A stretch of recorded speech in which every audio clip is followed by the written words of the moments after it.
Aloha everyone. Thank you for joining us. My name is Yuki Kobayashi. I'm the owner of Koby's Driving School. Thank you for choosing Koby's Driving School. Usually we have a parent-teen orientation, but due to this COVID-19 pandemic, the gathering would be too large. Okay, so anyways,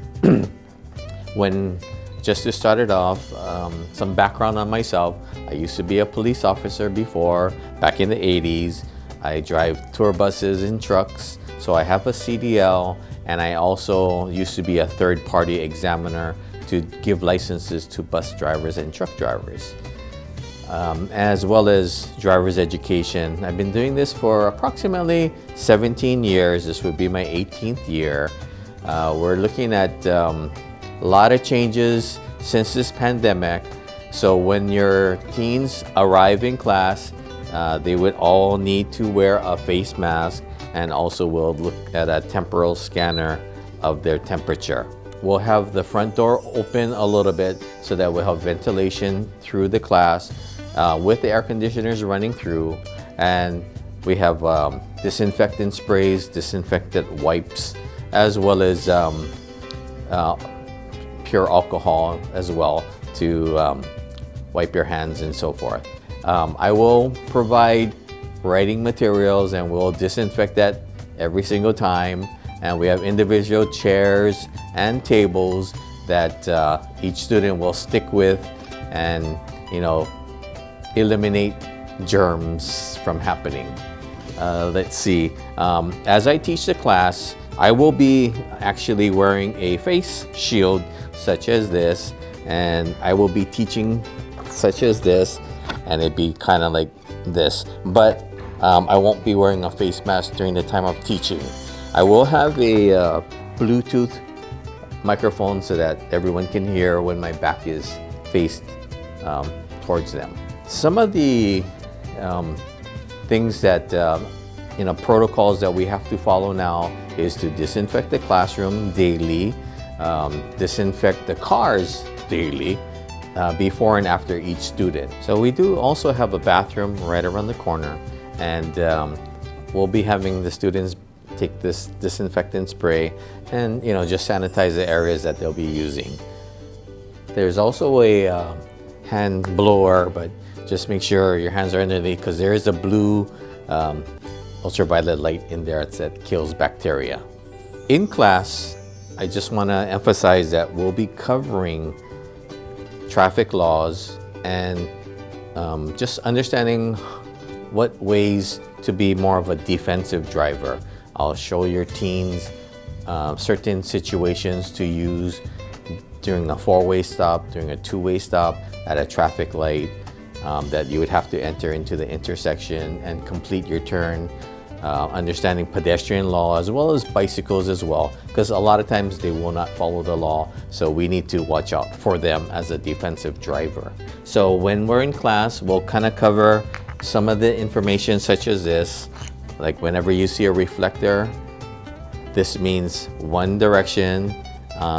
This means you're going the opposite way in that same one-way street. Okay.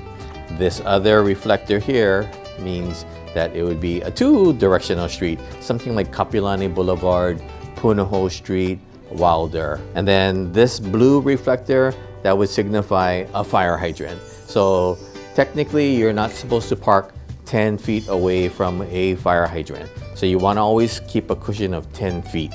And we're going to talk a lot about 10-foot spaces that we would need to require to make, especially for the road test. As for traffic laws, a lot of people, whenever you look at the Hawaii Driver's Manual, it talks about regulation signs, regulatory signs, and warning signs and so forth.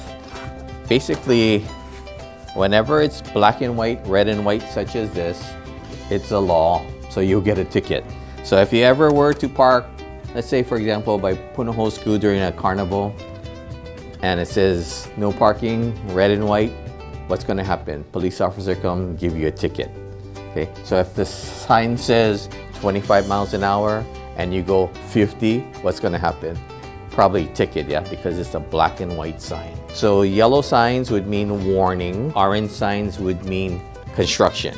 In class, I'm going to explain to your teens about proper ways of turning the wheel, how to hold on to the steering wheel, and how to do really nice head checks.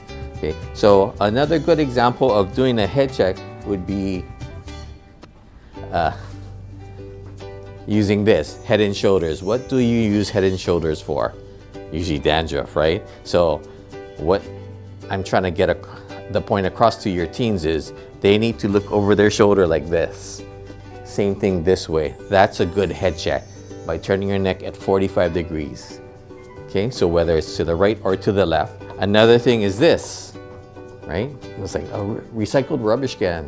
What would we need to know about that? Well, most times people put this right in front of their driveway or nearby because you need to keep at least, when a real one, about 4 feet away from a driveway. Okay, 10 feet away from a fire hydrant, 4 feet from a driveway.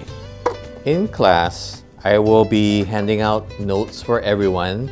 So don't throw this away, it's really good. It actually talks about laws as well as pedestrians and what to do in case certain things happen and how to remedy the situation. After every chapter that we do cover, we're going to have a chapter quiz. So don't worry about it. We're going to communicate with each other to try to cover as much information so that they understand the material well. Some of the other written things that we need to understand. Your teen would need to have their learner's permit in order for them to start driving on the roads here in Hawaii. Once they get a learner's permit, again, they can start driving, and they would need to accumulate 50 hours of practice time with their parents. The classroom that you're taking is actually 30 hours of classroom and 6 hours behind the wheel with an instructor. I do have other instructors that help me with the behind the wheel, and you can kind of take a look at our website and for the instructors that we have there. They are listed in our instructor page. Once you've completed your 50 hours, you've done the class, you turn in your 50-hour log, I will have you prepare certificates like this in class. The blue one would be for classroom and the yellow one for behind the wheel. While you have this thing called a provisional license, meaning you have a driver's license, you can drive on your own up to 11 p.m. And from 11 p.m. to 5 a.m. you're not really supposed to be driving unless you have a 21-year-old adult with you. So if grandma wants to go to Walmart at 1 in the morning, sure, that would be fine as long as she has a driver's license. In Hawaii, you have two conditions where the state does allow you and permit you to drive beyond 11 o'clock at night and within the hours of 11 o'clock at night to 5 in the morning. And they are, number one, work. So like for example, Zippy's here, they have a form letter that if you work at a graveyard shift at a Zippy's, make sure you have a manager make one out for you. So if you ever get pulled over, show them this, that, hey, I have a provisional license, but I just finished work. Okay, and the other situation that would be okay would be school functions. So like say prom, I believe there was a Minilani game at the stadium which went beyond 11 o'clock at night. So that was exempt, so that was fine. Okay, so just make sure that if you are gonna go to the prom, mom, dad, write a letter to say that I allow my teenager to go to Roosevelt Junior Senior Prom at so-and-so hotel at this date, this time. If there's any questions, please contact me, and mom and dad write your cell phone numbers so that they could be contacted. So once again, you've completed all your hours and you are, you hold your provisional license for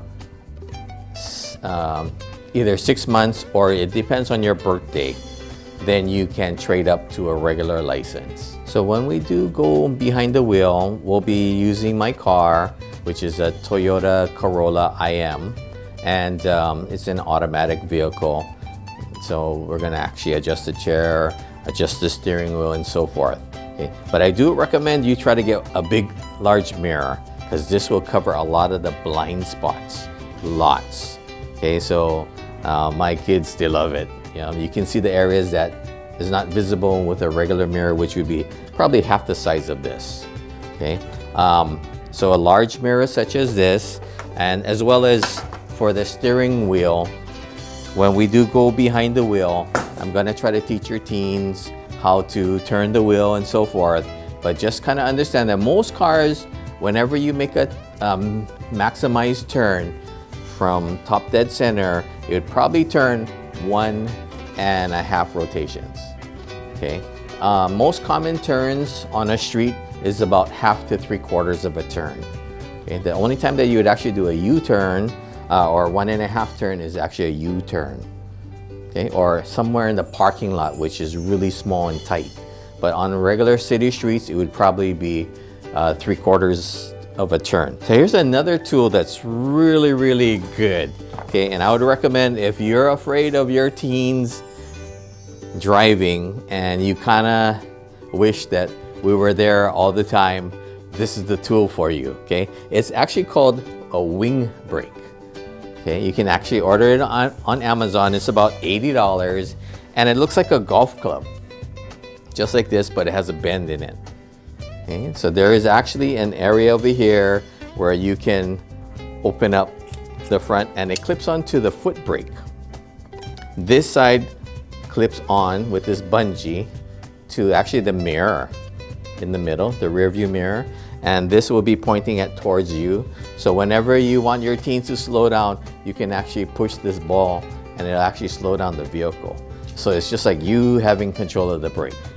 It's a really great tool. One of the other things that I did want to cover in class is that about 4 years ago, the tsunami warning, the flood zone actually had changed. So actually, the area that we're in now at Dillingham is actually considered part of an inundation zone, where the Kapalama Canal behind us would actually overflow into the parking lot. So we do have an escape plan, which is out the door, out of the property here, and all the way to K5, where Channel 9 News is. And we're actually going to be going all the way up the street. We're probably going to be looking at going maybe all the way up to Rainbow Drive-In. If it's a tsunami or earthquake, basically we'll get a lot of the push alerts. So we'll be heading up towards Rainbow Drive-In, and actually, that's where we're going to be. So we won't be in class, so parents, don't come over here and expecting your child to be here. They'll actually be at Rainbow Drive-In. We're just going to go for a mixed plate with extra gravy on the rice. Okay, and if things are really, really bad and conditions are really, really bad, my brother-in-law actually lives right down the street, and we can camp out over there until you come. So even if it's 8 o'clock at night, 9 o'clock at night, parents, if it's really bad traffic, I don't want you folks to come over here or even go to Rainbow Drive-In. I would rather you folks head for the mountains if there was ever a big tsunami that was ever generated. We also used to have an outdoor lesson which would cover things with the golf cart and pedal cart. Unfortunately, we cannot do that anymore due to this COVID-19. But we've actually created a different approach to getting to that, which is actually using tricycles, adult tricycles, with some of the space that we have here indoors. We'll also be doing some things outdoors, such as jump starting a car, changing tires, showing the students about the engine, and if they're a little interested in the car, just in case, they do get a flat tire, this is what they would need to do, where the tire is, and so forth. Okay, so I used to fix cars a lot, and I can explain that to your teens if they're interested. 3 of the most common accidents that I've seen that most oftentimes result in fatalities are speed. The second one is because of the curve in the road and they weren't expecting it, and the car ends up going straight. So oftentimes when someone's turning and they fall asleep, the car straightens out and goes right into the wall. So speed, curves, or turns in the road. And the third one would be distraction. Texting or having their attention away doing something else, like adjusting the radio, CDs, or answering their phone and talking.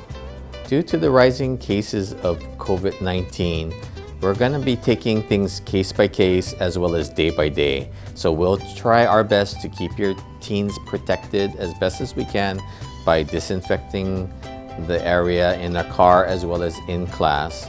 And again, we thank you very much for choosing Koby's Driving School. Aloha and God bless.